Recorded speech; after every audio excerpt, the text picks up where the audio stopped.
West Asia is seeing a war and the effect is on the oil prices. The crude oil prices rose shockingly, but you did not have to pay more for petrol. And now the government has decided to cut down the excise duty, and yet the petrol prices and the diesel prices for you will not take a fall. The question here is why? The answer lies in the fact that when we are looking at this cut made by the government, this is a classic example that how economics, geopolitics and also public finance intersect at one given point. Hello everyone, welcome to Vajiram and Ravi's Flash News. My name is Shubhangi Singh, and in today's session we are going to understand that why this excise duty cut will not be felt for the prices that you are going to pay for petrol and diesel. We'll also be trying to understand that what government is exactly trying to do through this particular excise duty cut that has been made. So let us begin with understanding what exactly has been done by the government. So the government has announced that there will be a cut on excise duty which is placed on fuel, and the cut has been of exactly 10 rupees per litre for both petrol and also diesel. Now the reason the government is putting forth is because of the West Asian conflict, which has pushed the prices from $70 per barrel to as much as $120 per barrel. But as of now, if you look at the present numbers that we are seeing in terms of prices of crude, when we look at Brent oil, we are seeing that as of now it is standing at $105 per barrel. When we are looking at the second variation of crude oil, that is West Texas Intermediate, this is standing at $92.67. So there has been reduction, but it is fairly above $70 per barrel. So this is a oil price shock that the global economy is feeling, and most importantly here, the Indian economy is also feeling so. Before we move into this, to understand this better, we will be starting with understanding that what exactly is excise duty. So when we talk about excise duty, you have to think about it as a tax. Tax on what? Tax on anything that is manufactured or produced, and this tax is put forth by the central government. So let's just say there is production of petrol from crude oil, the processing is done and petrol is produced, then there will be tax placed on that, and that is known as excise duty. If we are talking about the indirect taxes, excise duty is one of the form of indirect taxes. But you would be thinking that, ma'am, indirect taxes have been consolidated under GST. So why we are calling it separately? Because when we are talking about GST, as of now, petrol and diesel lie out of the framework of goods and services tax, and the excise duty on petrol and diesel are a major source of revenue for the central government. So when we are looking at these components such as basic excise duty, special additional excise duty and road and infrastructure cess, these happen to lie out of this infrastructure, and also they are a major source for union revenue. Another important pointer to remember here, that when we are talking about cess, it is not shared by the states. That means this whole generation of revenue will be kept by the central government. So at this point, let us also understand what exactly is cess. So when we are talking about cess, cess is a tax which is placed on a tax. So let's just say you are paying X amount of tax, and certain percentage on that tax will be taken out as cess, and cess is that tax which is charged by union government for specific purposes.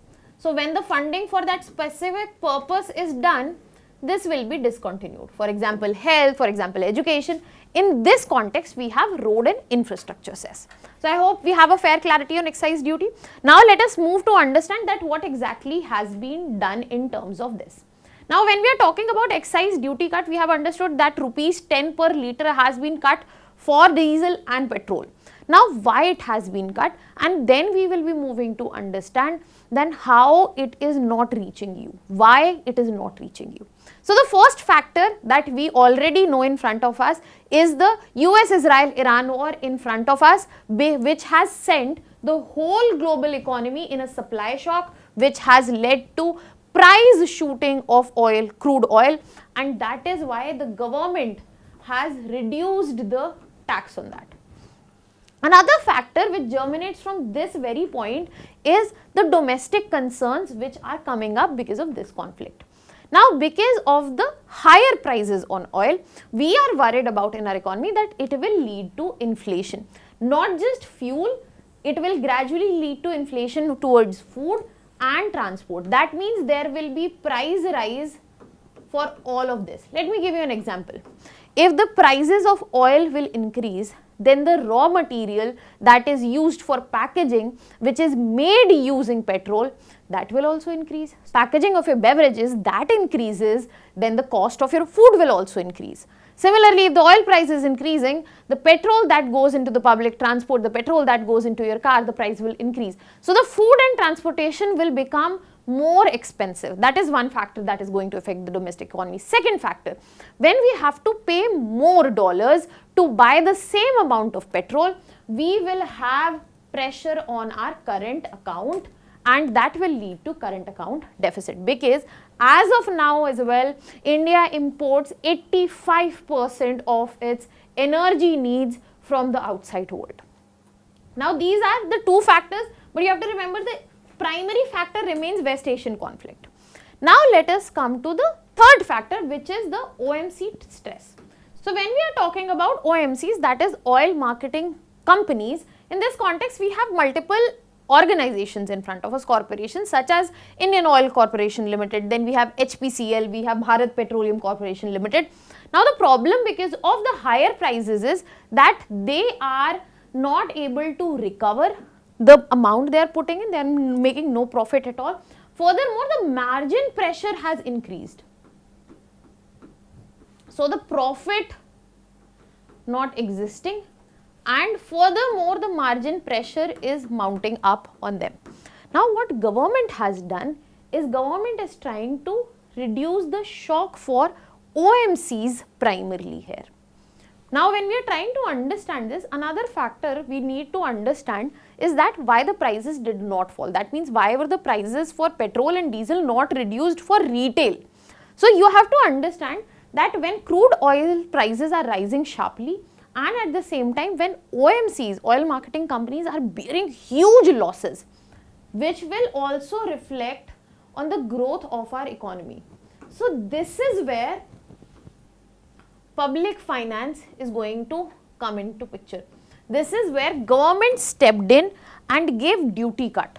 How will this help? This will help because this is a compensation to these oil marketing companies, and this is not something that will be passed on to the consumers. So as a result, hopefully in the coming future, there will be no price hike. There has been no reduction, but hopefully there will be no price hike as well. As a result, the public sentiment will not worsen and political backlash will not happen, and it will also control the inflation for the near future.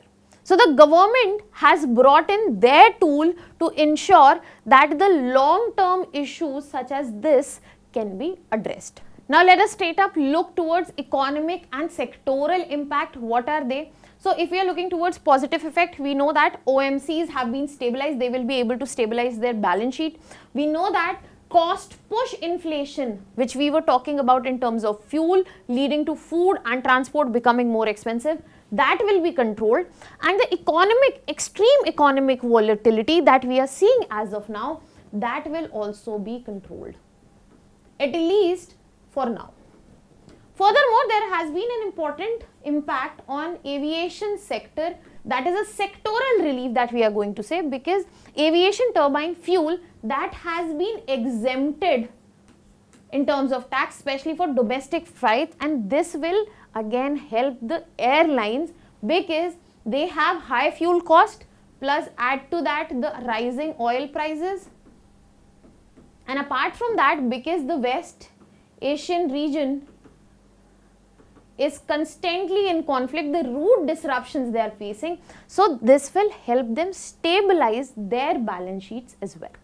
From this context, if we're looking at energy security, we also have to consider that when we are talking about our strategic petroleum reserves, they are limited, and this will also facilitate OMCs to plan this better, the government to plan to how to maintain the energy security for the longer run. Now my question to you here is, what is the way forward from here? Excise duty cut, accepted. ATF, tax exempted, accepted. What next? What are the things that government can enable at the domestic level to absorb the external shock that Indian economy is going through? Let me know in the comment section. And I'm also leaving you here with a prelims practice question.